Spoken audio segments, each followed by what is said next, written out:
我辞掉城里的高薪工作，回村接手了快散架的青山合作社。村里的5个养殖大户知道我拿下了鼎鲜超市的10万枚生态蛋大单，所以专挑供货前一天对我进行逼宫。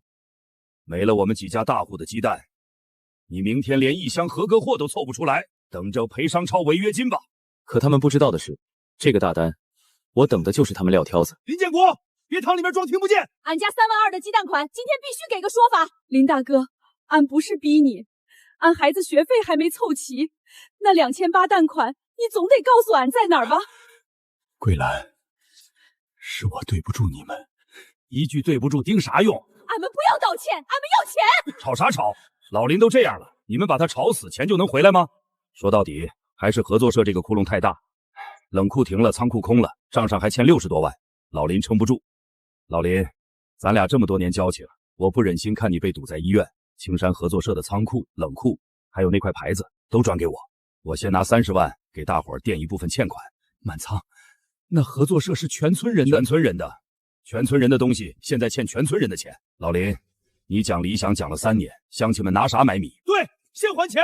建国，签了吧，满郎肯接是给你留脸。签了，今天大家都好看；不签，债主明天就去法院，到时候冷矿被封，仓库被拍，你连最后一点体面都没有。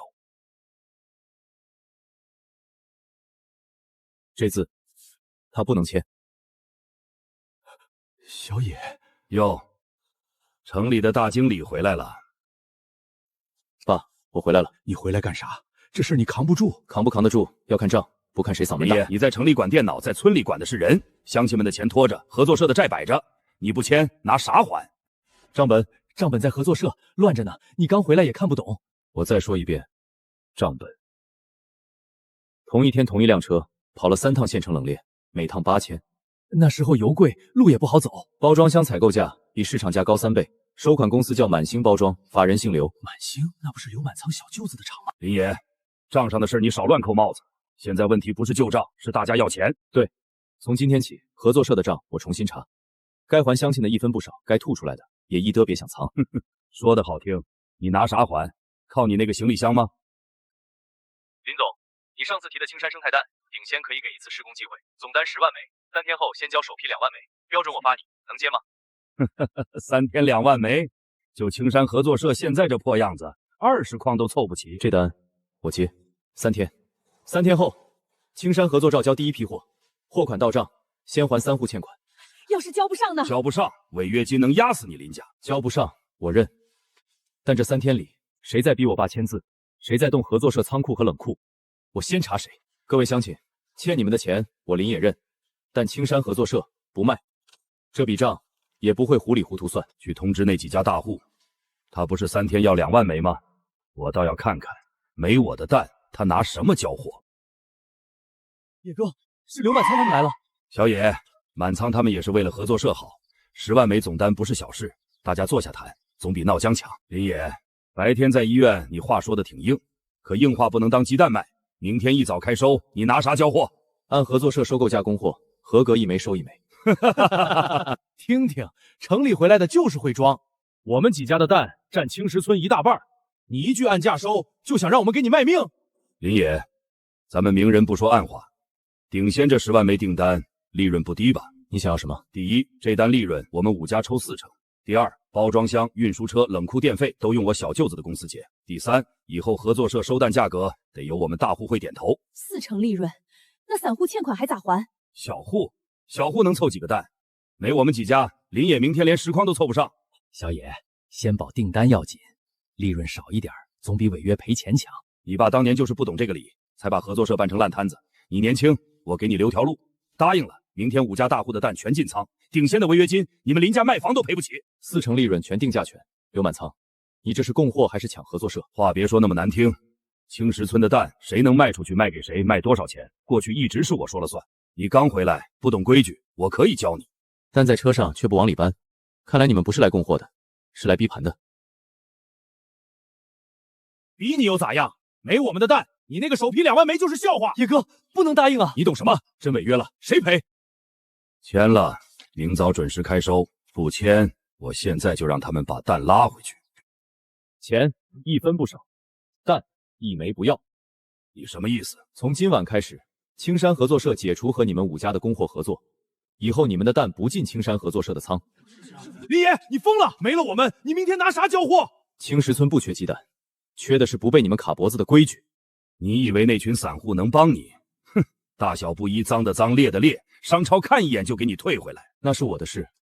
你们现在可以拿钱走。你今天把话说死，明天可别跪着来求我。放心，你们走出这个门，合作社才算真正开门。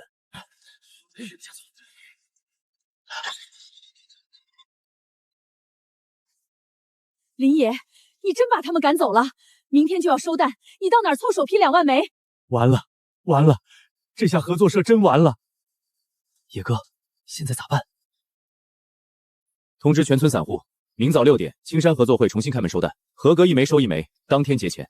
小户的蛋真能进城里大超市？以前不能，从明天开始能。野哥，6点了，一个人都没来。再等。俺想了一夜，被刘满仓压了这么多年，俺不想再卖糊涂蛋了。第一户张桂兰，鸡蛋2筐。桂兰嫂子，你想清楚了，今天把蛋送进合作社，以后饲料可别来找刘老板赊。我不拦你们发财，但青石村这么多年，谁家鸡生病是谁垫要钱，谁家饲料是谁先赊现，你们心里有数。刘老板说的也对，得罪他，以后饲料咋办？林野说当天结钱，可他能撑几天？张桂婵家鸡蛋2筐，登记验完合格，今天结钱。林爷，你还真敢收！哼，想户蛋大小不一，脏的脏，劣的劣，别说2万枚，你连一车合格货都凑不出来，那就不劳你操心。林爷，俺家不多，就半筐也收。收，只要合格1米也收。行，我倒要看看你这破仓库能收出什么东西。哎，别动别动，谁家的蛋啊？俺先来了，凭啥他先盛？俺家蛋新鲜，哎，谁说俺家的？哎呀，这都是欠啊！我就说散户蛋不能收，连个先后顺序都弄不明白，还想进大超市？要不俺还是拿回去吧，别到最后蛋碎了还拿不到钱。野哥，真乱套了，再这么下去，别说合格，连谁家的蛋都分不清。停，这枚裂纹，这一堆大小混集，那一筐脏污没处理。林野，是不是俺们这些小户真不行？现在知道不行了，刘满仓他们是大户，蛋干净，数量足，你非要逞能，怪谁？不是你们不行，是以前没人告诉你们什么样的蛋能卖高价。从现在开始，不再混筐收蛋，谁家的蛋谁家的筐，谁家的编号错在哪里记在哪里。野哥，这么搞得多慢啊！今天慢是为了明天快。桂兰婶儿，你先帮我挑裂纹。小军，重新登记，每户1张纸。剩下的人谁愿意留下，今天的工钱我照付。俺留下，俺也留下试试。青山合作社今天不怕慢，怕的是明明能卖上价的蛋，又被人按烂价收走。卖个鸡蛋还要分这么多步？城里回来的人就是会折腾，想卖高价，就得让城里人知道这枚蛋坏没坏，从哪儿来。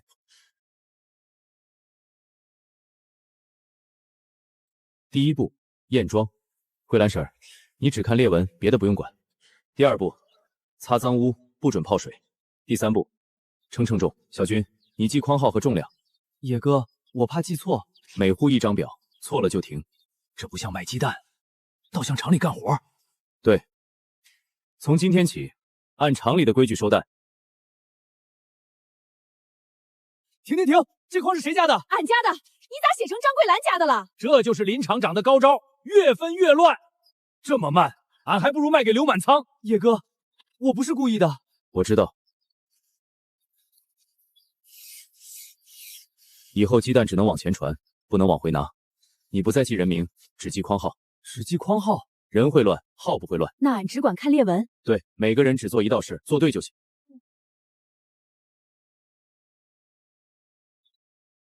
野哥，第一批合格蛋一共8600枚。俺们这些散户真分出来了。分出来了，还没达标，但方向对了。 8600枚算啥？离2万还差远了。昨天是0，今天是8600。今天参与分拣的，按工时结钱。桂兰婶儿，你愿光最多，先结。俺卖了半辈子蛋，第一次知道钱能这么算。林野，明天还收不收？收。明天6点，继续按这个规矩来。野哥，装车吗？装车。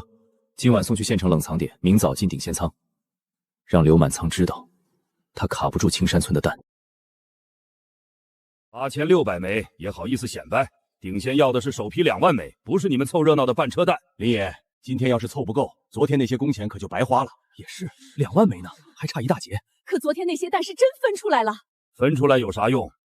你们问问林爷，今天还能不能给现钱？昨天参与分拣的，今天先结钱。念：张桂兰愿工4小时，合格通过3100枚，工钱120。自家鸡蛋合格780枚，按高于刘满之收购价2成结算。数清楚。真给现钱？青山合作社以后只认账不认嘴。桂兰一天就拿这么多，那俺家今天也送来试试。刘老板，再这么下去，散户都要往合作社跑了。他不是按2成高价收吗？那咱们今天加3成，加3成，那不是亏？亏1天能压死他。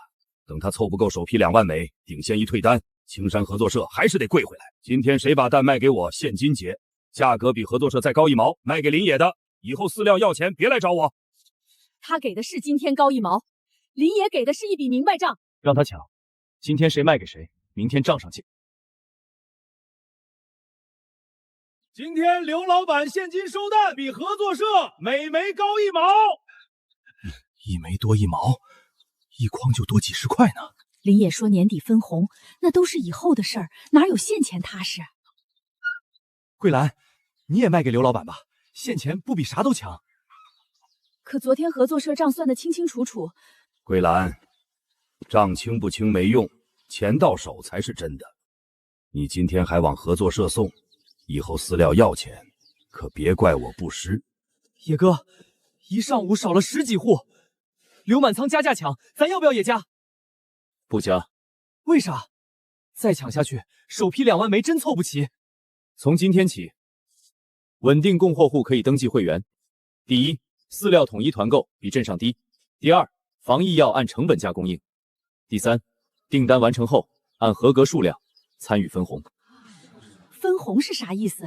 今天你卖1筐，只赚1筐的钱，以后青山蛋卖的越多，会员年底还能再分一笔。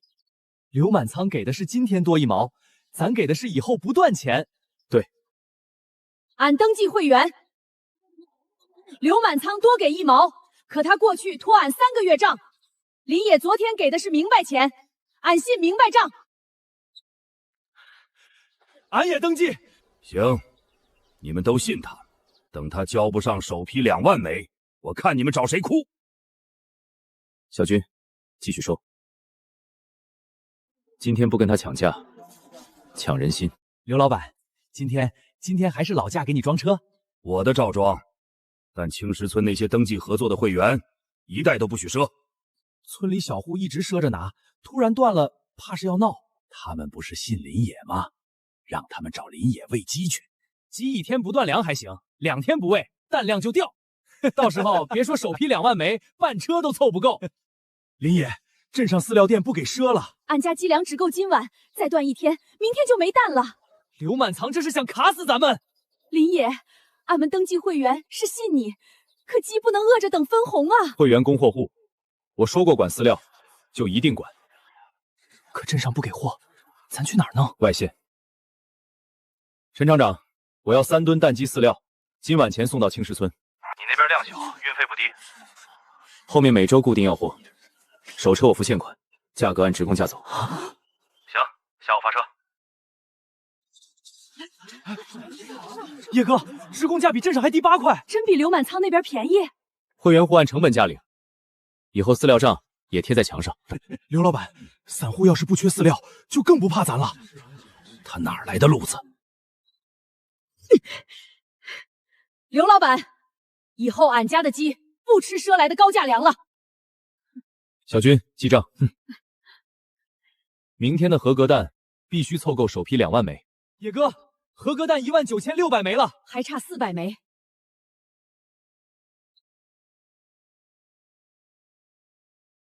20300枚。凑够数不算本事，顶仙验收可不是数鸡蛋。所以现在开始付钱。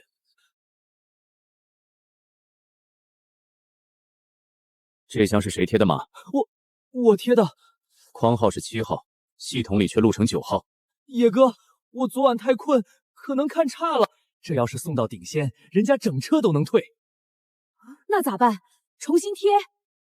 停装车，所有箱子重新核投框号户名，数量2万枚全核，来得及吗？来不及也得核。错在村里是返工，错到顶仙是退单。7号框对应张桂兰家，数量820。系统一改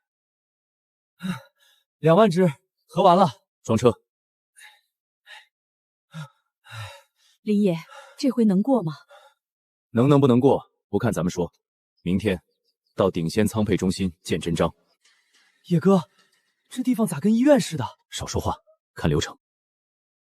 破损率、重量分机、批次码、冷链记录4项不过，整车退。整车？商超不替供应商试错。陆经理，这一箱冷链温度记录缺半小时。不可能啊，车一直开着冷机。记录缺失就等于没证据。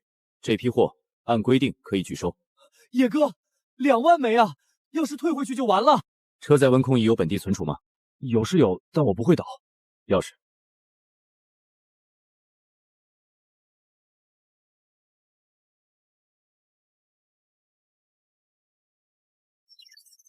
纸质记录缺半小时是打印机卡等，车载原始数据没断，温度一直在标准线内。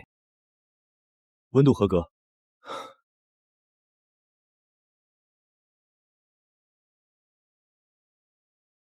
你们村级合作社能做到这个？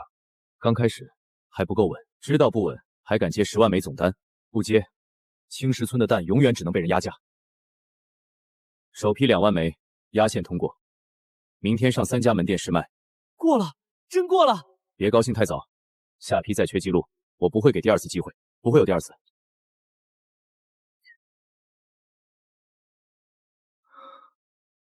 告诉桂兰婶，青山蛋进城了，看到没？这就是咱们昨天送去的蛋。这盒子上真写着青石村，一盒卖29.9块，俺以前1筐才卖多少钱啊？这码一扫还能看到是哪家的蛋？能看见筐号，能看到分拣时间，这系统我录的。俺家鸡蛋真进城了。这是还钱的表。我在医院说过，货款到账先还散户欠款。桂兰婶，你家就欠2800，今天先还1000。俺以为这钱这辈子都拿不回来了。剩下的按账分批还。合作社欠乡亲的钱一笔不赖。从今天起，合格蛋收购价再提1成，但标准也更严，裂纹、混集、错码一律不收。林野，俺今天回去把蛋送来。俺也送，按你那个筐号来。一盒蛋卖贵点儿，就把你们乐成这样。刘老板，以前贵的是你卖出去的价，便宜的是你收俺们的价。别忘了，你们的饲料、药钱以前是谁垫的？以后合作社会垫，但只垫给按标准供货的人。野哥，3家门店上午卖掉1半了。小军，通知会员户，今晚再加第2批，明早继续进城。想靠货架翻身，没那么容易。野哥，今天送蛋的比昨天多1倍。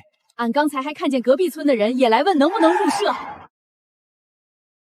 小野，这事我本来不想今天说，那就别绕。青山合作社欠我们包装厂20万，半年没还，今天要么还钱，要么拿冷库抵债。咋还有20万？冷库抵了，咱蛋往哪儿放？这批蛋明早还要进城呢。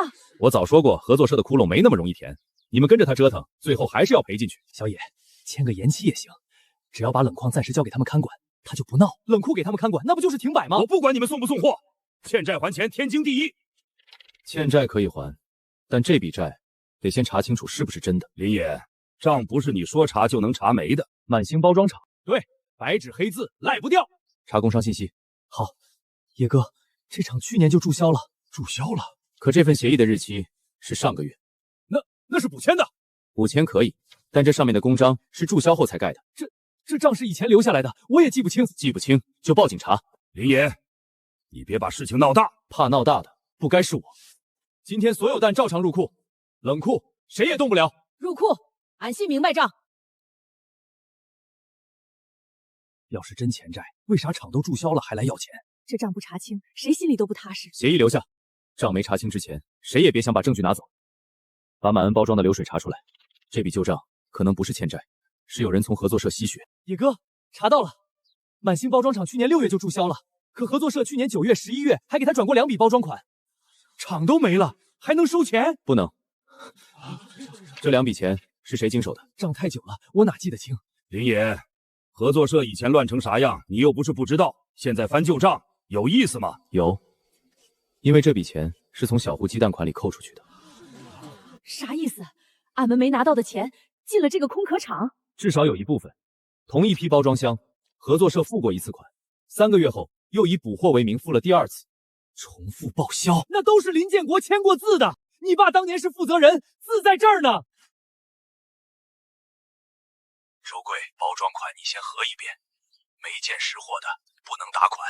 我爸让你核货，可流水显示，钱是你当天亲手转的。周会计，这钱到底咋出去的？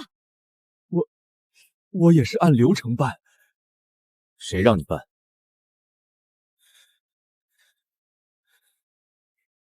周贵，说话要讲证据。刘老板，你急啥？满星包装的账我会交给派出所和镇上一起查，但合作社该还3户的钱照还。那这黑账不查清，咱还敢继续送蛋吗？敢，因为从今天起，每一笔进账出账都贴在这面墙上，谁都能看，谁都能问。以后青山合作社的钱不再进暗账。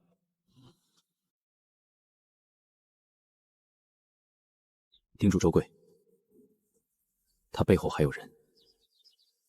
拿走就行，拿走就没事了。周会计，这么晚还来加班啊？我就是来看看门锁好没锁好。看门锁，用得着带刀？你要找的是这个吧？原件已经送去镇上备案了。林野，你非要把我往死里逼？不是我逼你，是你把乡亲们的鸡蛋款往空壳厂里转。我就是个会计，我能吞几个钱？那些票、那些章都是别人让我办的。谁？大半夜不睡，都在这演戏呢。来得挺快。哼，我听说合作社进贼，过来看看。巧了，我也拍到贼了。周贵，话想清楚再说。你现在不说，明天派出所问你也得说。区别是，今晚说你还有机会把自己摘出来。我只是按满星包装的票走账。刘满仓的小舅子刘满贵，周贵，少乱咬人！是刘满贵拿票来让我走的。刘老板，你也在场。所以俺们的钱真让你们转走了？张桂兰，别听他胡扯。是不是胡扯？明天查流水就知道。视频保存好，备份3份，明白？林野，查账查到这一步，你就不怕把路走绝？这路本来就不是给你走的，是给青石村的乡亲走的。林野，他不会善罢甘休。我也没打算停。野哥，出事了！我花29.9买的生态蛋，蛋黄这么浅，这不是坑人吗？这不是砸咱招牌吗？城里人要是不买了，咱蛋咋办？陆经理，林野，顶仙3家门店接到投诉，现在开始青山蛋暂停补货。暂停补货，24小时内给我解释。如果确认造假，不只是退货，后续合同全部取消。我早说过，散户蛋上不了台面。林野，账查得挺明白，蛋咋就卖不明白了？刘满仓，你少在这说风凉话。我说啥了？视频又不是我拍的，可城里人不认你们，那是真的。要是真被退货，今天这批还收不收？野哥，评论都在骂，咋办？把画面放大。放大了。这不是我们的码。啥意思？我们每个码下面有一行批次小字，视频里的没有。有人仿咱包装？你说不是就不是，城里人会信？我没让你信，我会让系统说话。调出昨天全部出货码，再查投诉门店是哪家、哪一箱、哪个时间入货。我马上查。今天的蛋照常收，真货不怕查，怕的是假货混进来没人敢查。俺信码。旧账没压住我，就开始毁品牌。这次我要把假货源头挖出来。野哥，退款申请还在涨，评论区都在骂，说咱们农村蛋坑城里人。这要是坐实造假，咱村名声就完了。俺今天的蛋还能不能收？要不先停一天？停一天，刘满仓就更得笑话咱。还收呢？城里人都骂上热搜了，你们还想把烂蛋往外送？谁说俺们是烂蛋？我说不算，网上说了算。跟着林野干，钱没赚稳，名声先臭了。小军，查投诉门店重库批次。顶仙江北店昨天下午4点入库，可咱们那批货系统里没有这个码。没有这个码是啥意思？这盒蛋不是从合作社系统出去的。你说不是就不是。消费者会信你一个村合作社，还是信自己手里的蛋？投诉码不在青山系统里，视频里的包装也不是我们出库批次。你最好有证据。我要开直播，你派人带一盒鼎县门店真货，我这边拿合作社出货流量，当场扫码，当场查后台。可以，我马上安排。不直播，假货就会变成真罪名。1个小时后，我让门店主管办连线。野哥，真直播？怕吗？怕。怕就把数据再核一遍，真码能查到户，假码查不到根。俺不懂直播，但俺知道俺家的蛋不脏，账也不脏。小军，架手机，今天让所有人看看青山蛋到底敢不敢查。野哥，在线人数1万多了。1万人看你翻车，也算风光。林野，开始吧。先扫投诉包装。查无此码，这是不是说明那盒不是咱的？别急，再扫青山合作社出户流量。这是俺参与分拣那批。真码能查到户。把2盒彩印包装对比给镜头。这不是质量问题，是有人仿冒青山包装，你说仿冒就仿冒，谁知道你后台是不是现改的？鼎鲜后台同步查验，投诉包装没有进过鼎鲜正规仓。陆经理，查到来源了，这盒是门店临时补货时从一个小批发商那边混进来的。哪个批发商？马德标的德标批发。马德标，你熟吧？镇上批发商多了，我认识几个很奇怪吗？假蛋不是咱的，那视频凭啥骂咱？野哥，订单回来了，还涨了。青山蛋恢复补货，但假货源头我要你配合查清。我正要查。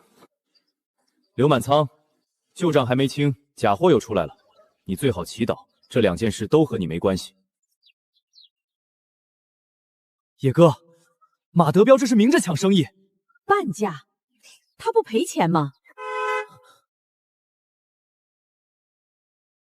林老板，别这么看我，市场嘛，各凭本事。假包装的事还没查完，门店临时补货，底下人手滑，跟我有啥关系？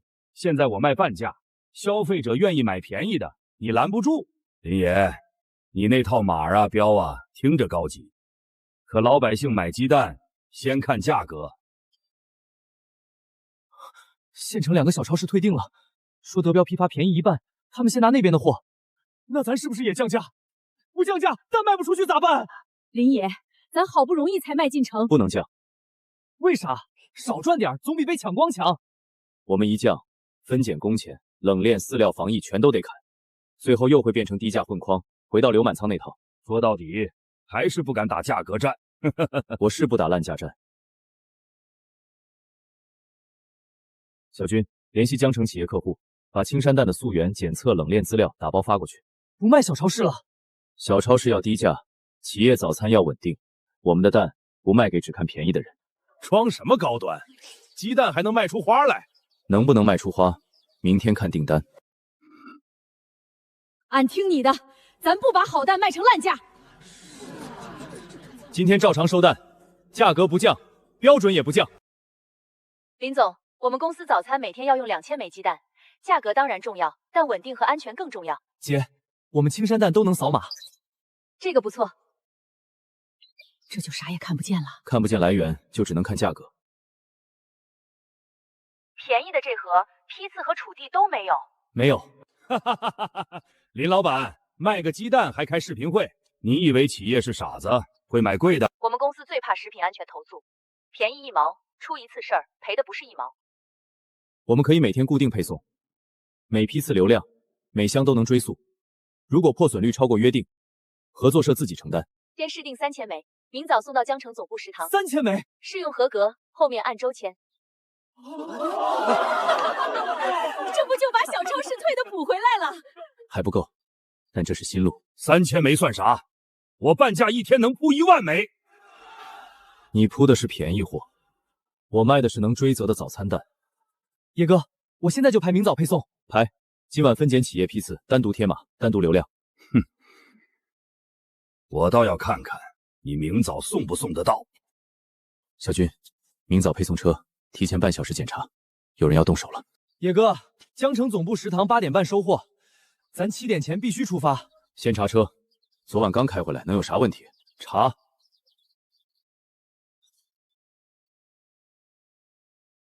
胎压表。谁放的气？这要是上高速，半路就得趴窝。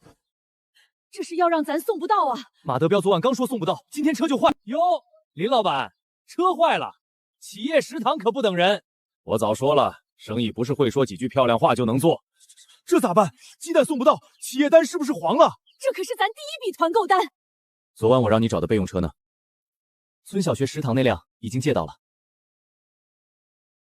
企业批次分2车走，先走2000枚，这辆车换胎接线后送1000枚，20分钟能修好，全过程拍视频，胎压、断线、出发时间全留证。明白。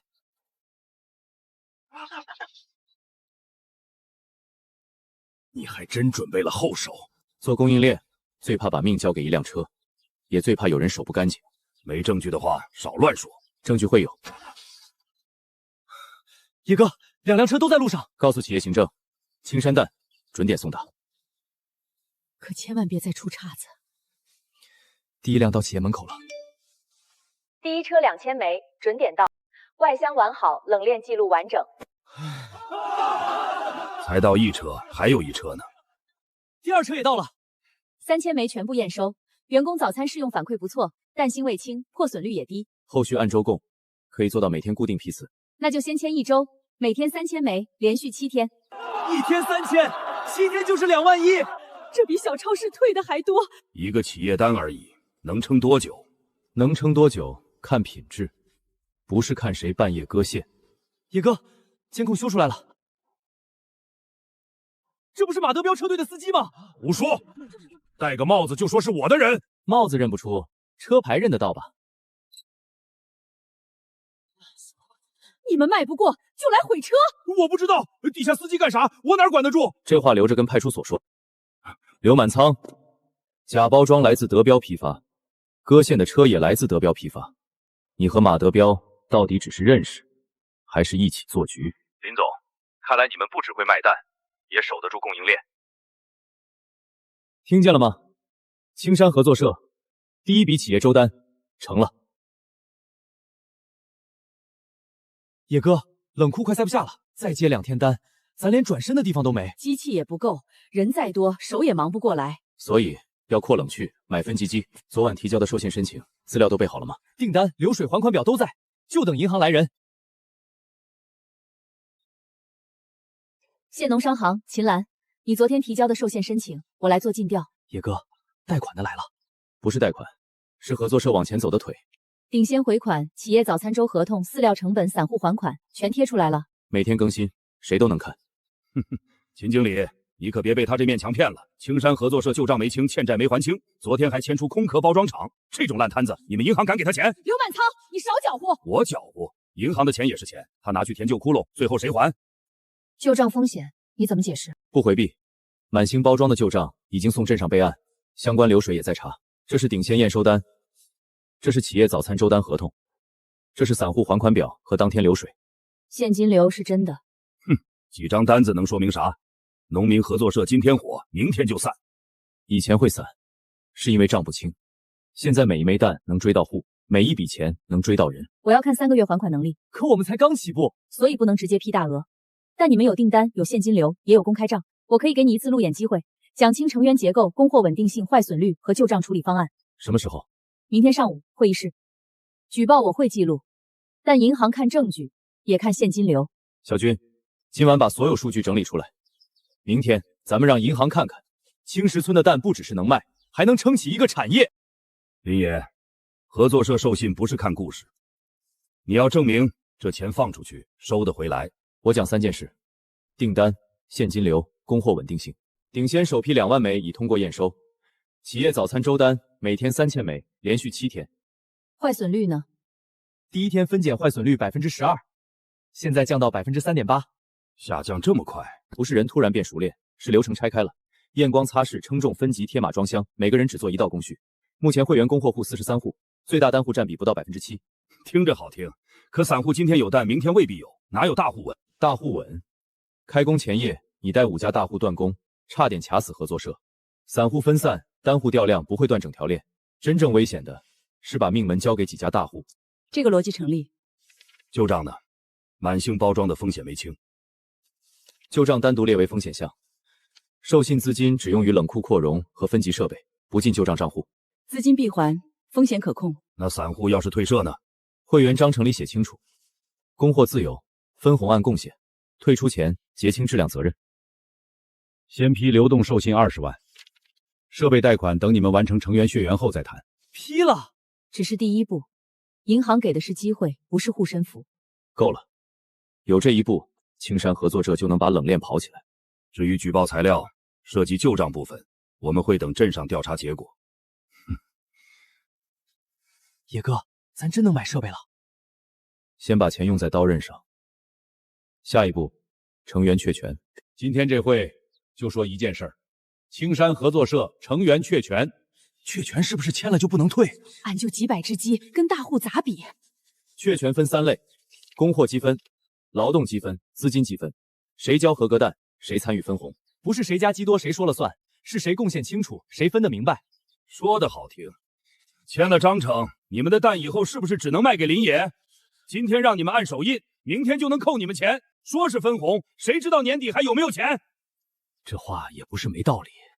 供货自由，想退可以，提前7天登记，但退出前自己批次的质量责任要结清。这条我看过，不是绑人。那分红咋算？你林野一支笔说了算？投出来。每天公开，每月确认。谁有疑问，当月查。过月不糊账，年底不扯皮。俺先按。以前俺卖蛋，从来没人给俺看明白账。现在俺干多少卖多少扣多少都在墙上，这手印儿俺敢按。算俺一个。那别后悔。满仓，愿不愿意签是村民自己的事，谁也别在这儿吓唬人。野哥，第一批成员36户。够了。从今天起，青山合作社不是林家的，也不是谁家大户的，是按规矩挣钱的人自己的。谁？周贵，你还敢来？我不是来闹事的，林野，我想活。你想活，还是想脱罪？都想。刘满仓让我明天去镇上改口，说满星包装的假账都是你爹欠的，他还想往林叔身上扣。我没答应，可他手里有我收回馈的条子，他说我不听话就让我坐牢。所以你来找我，想让我保你。我能作证。嘴上的证不值钱，我要原件。这里有3年的账，需要运输费，1车写3车，包装款走满星，再转到刘满仓小舅子的账户。这够定死他了。还不够。这还不够。这些只能证明资金流向，谁签字，谁分赃，谁让我爹背锅，链条要完整。接不接？接，免提。账本烧了没有？满仓哥，那些都是老账，烧了也没用吧？你懂个屁！明天清账会之前，送货单、回执、U盘一个不能留，尤其是我签过字的那本蓝皮账，谁看见谁死。蓝皮账不在我这儿。少装糊涂！那本账要是落到林野手里，你老婆孩子也别想在青石村待。林野，我真没拿蓝皮账，那本一直在刘满仓老来西屋柜底。明早不开清账会。不公开了。公开，但公开之前，先去拿他最怕的那本账。李书记，你带人堵我家门，啥意思？有人实名举报你家存着合作社旧账原件，派出所到场只做见证取证。周贵说的，一个贪钱的会计，他的话也能信？我贪的钱一半进了你指定的账户。先别关，配合调查。行，查不出来，你林野今天得跪着给我道歉。查出来呢？查出来我认。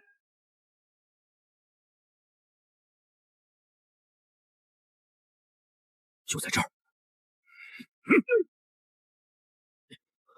他拿到了。别想跑。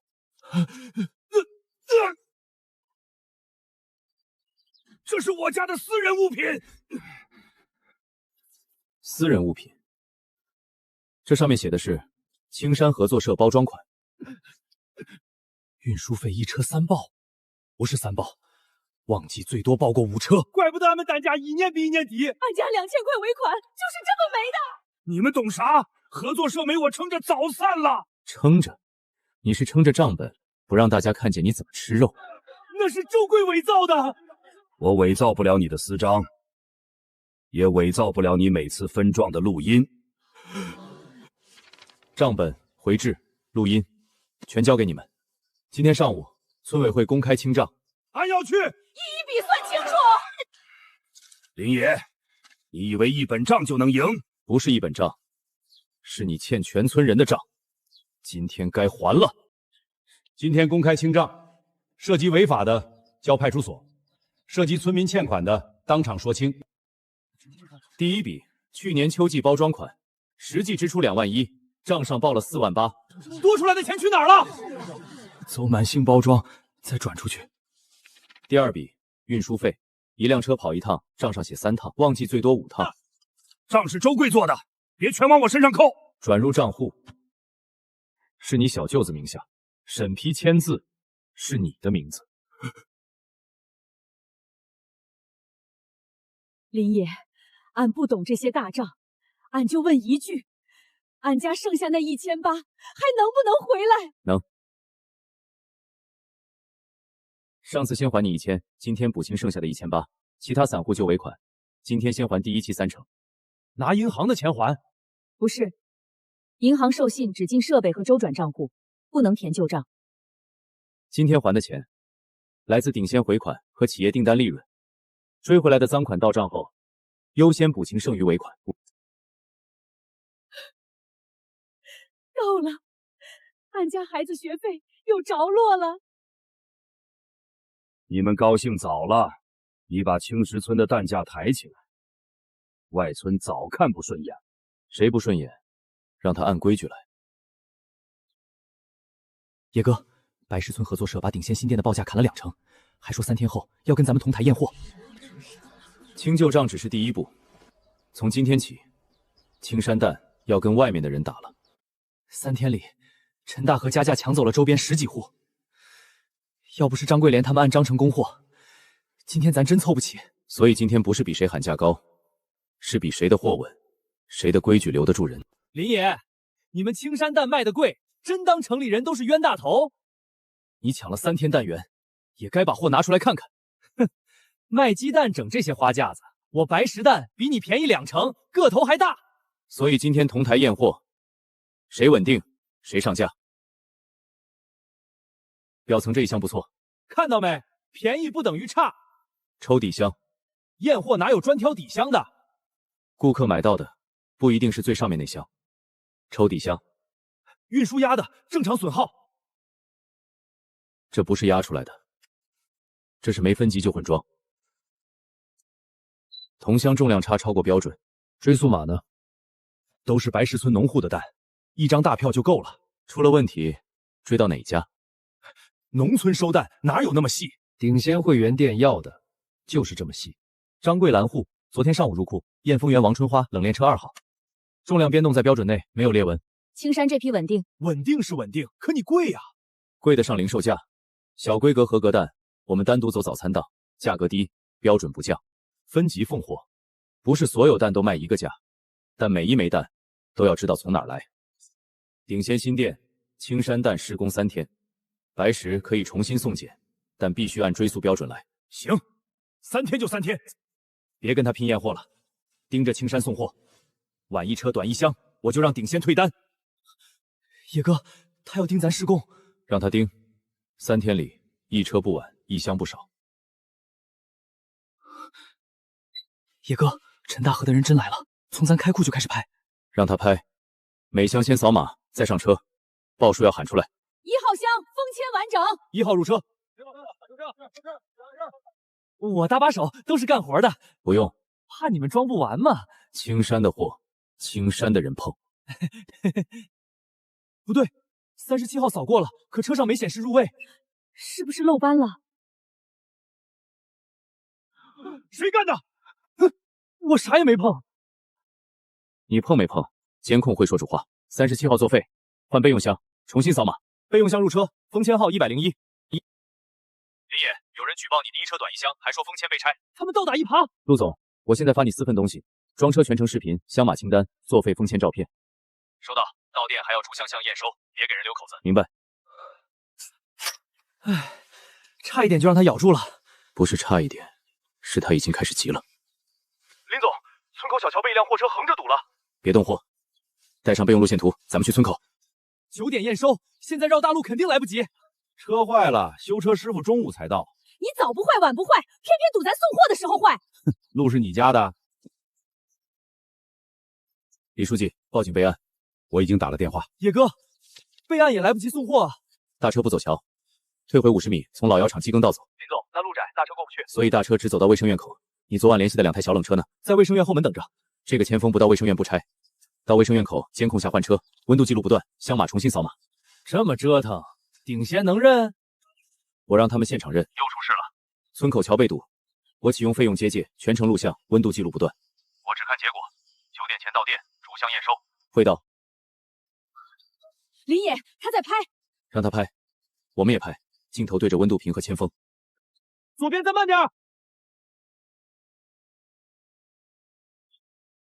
100香旗，温度4度，换车。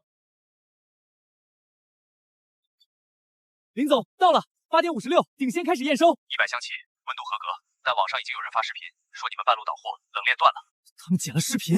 那就把完整视频发出去，让所有人看看谁在断路，谁在保链。他们把前后都剪没了，堵桥不放，温度屏不放，前锋也不放，评论都在骂咱，说俺们骗人。开直播。现在剪辑怕完整，谣言怕对仗。我是青山合作社负责人林野，今天只看3样东西：完整视频、温度记录、验收单。这是1分20秒前的原始视频，对方剪掉了堵路，只留下我们接播。这是温度曲线，从装车到顶线验收，全程3.8到4.2度。我是顶线采购负责人陆清远，青山今天100箱8点56到店，温度合格。那剪视频的是谁？你朝内车查一下。就算今天没断，谁知道明天后天断不断？农村合作社玩冷链，撑得起几天？你问得好，青山冷库扩容设备今天下午进场。你哪来的设备？县农商行监管支付，设备款直接打给厂家。顶先也会派人负责设备。林野，别高兴太早，设备能不能装上还不一定。他什么意思？他还要拦设备？他越怕什么，咱越要装什么。下午冷库扩中，照常进场。来了，真送来了，货我送到，安装队不来了。啥叫不来了？这铁疙瘩摆这儿，俺们会装吗？有人放话，谁给青山装，以后别想接县里的冷库活。野哥，陈大河真下手了。先卸货。林野，银行监管有要求，设备不到位不付款，设备不安装也不能验收放款，所以更不能让他停在院里。林总，安装队临时有事，要不改明天？合同第6条，设备到场4小时内开始安装，延误1次，尾款扣10%。林总，乡下情况复杂，我们也难啊。那就按第8条，厂家不能派现场队，必须提供远程指导，本地持证师傅安装，费用从你们尾款扣。条款有效。别扣尾款，我马上让工程师上线。谁是林野？我是。赵小军上午把图纸发给我了，拼装2库我干过，几组得按厂家参数来。野哥，你早联系了。对方既然敢拦车，就可能拦人，路要备，安装也要备。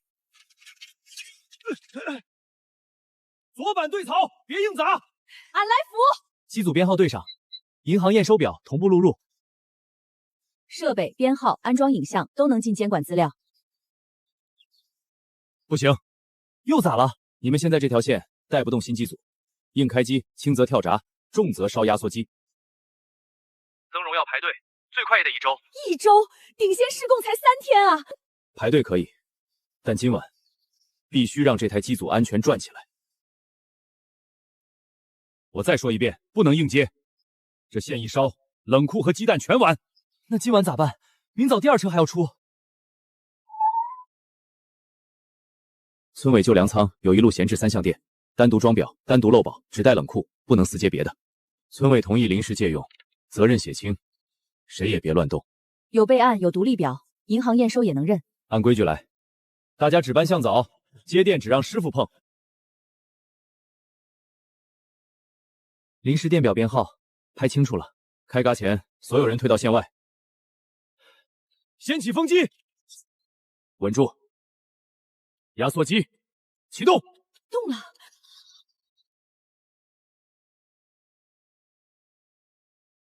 16度了。别喊，等4度，能转。正式增容前，货不能超库存，按库存收货，宁可少接，不许硬塞。设备监管通过初审，明天银行会看连续温度记录。野哥，网上有人发图，说咱们偷电开冷库，又造谣。县里明天要来复核临时用电，来的正好。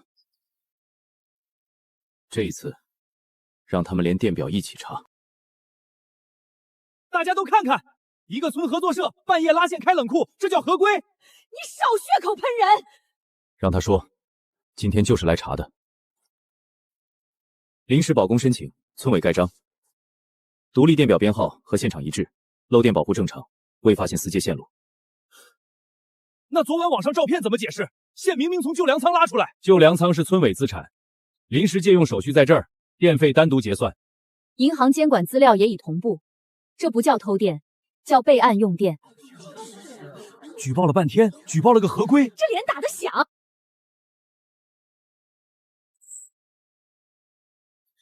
谁是林野？我是。网上闹得挺大，堵路、冷链、用电3次举报，3次都有完整记录。主任，我们真没造假。我看出来了。县里下周有农产品推介会，原本没给青山名额，但你们这套分级、溯源、冷链记录，值得拿出来让人看看。这是让咱去参展？可以去，不过现场会随机抽检，扫码称重、农足、货损率全公开。王主任，白神合作社也申请了，我们价格更低，货量更大。申请可以，但谁上推荐位，看现场数据。推介会人多，别到时候丢脸。怕公开的人才会丢脸。野哥，这可是县里的推荐位。不是推荐位，这是青山蛋第一次站到全县面前。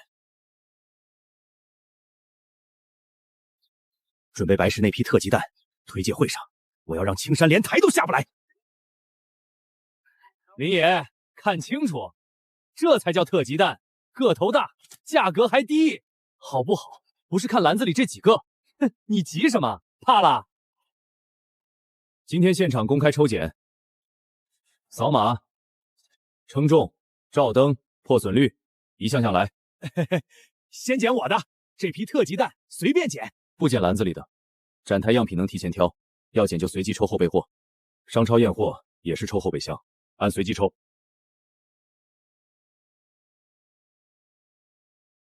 那2箱不是展示批次，同一展台、同一品牌，就要承担同一标准。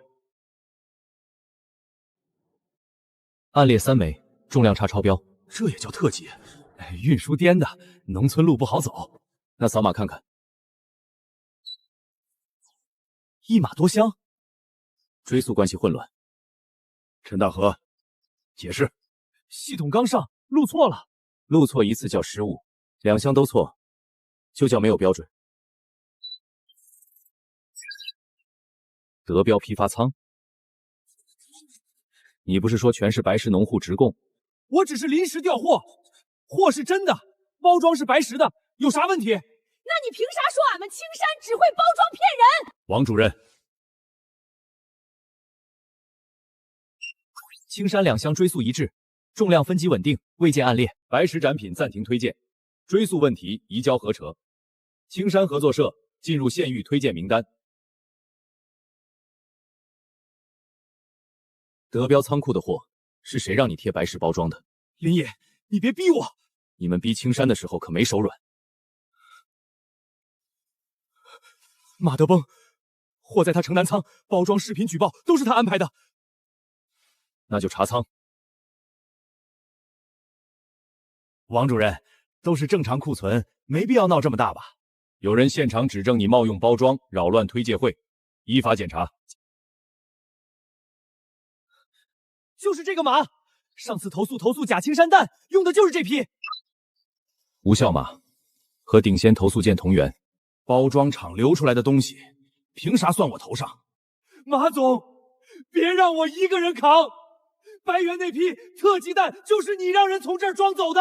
闭嘴！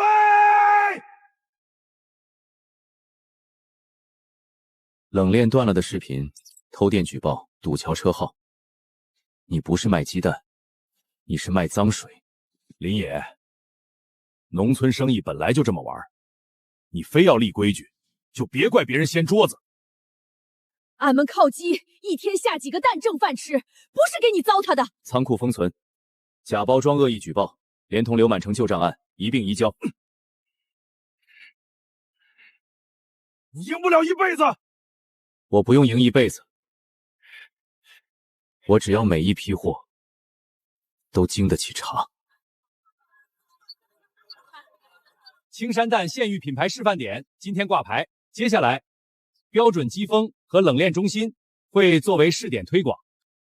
领先季度框架协议今天正式生效，银行贷款进入正常还款，信用评级上调。俺这个月分红到账了，以前卖蛋求人，现在按规矩赚钱。当年我没守住账，差点把乡亲们坑了。你守住了合作社这块牌子，以后我来守标准。野哥，第一车省城订单装好了。扫码封车。山村蛋王，山村蛋王！这回青石村真活了，不是一个人活，是全村人按规矩活出路了。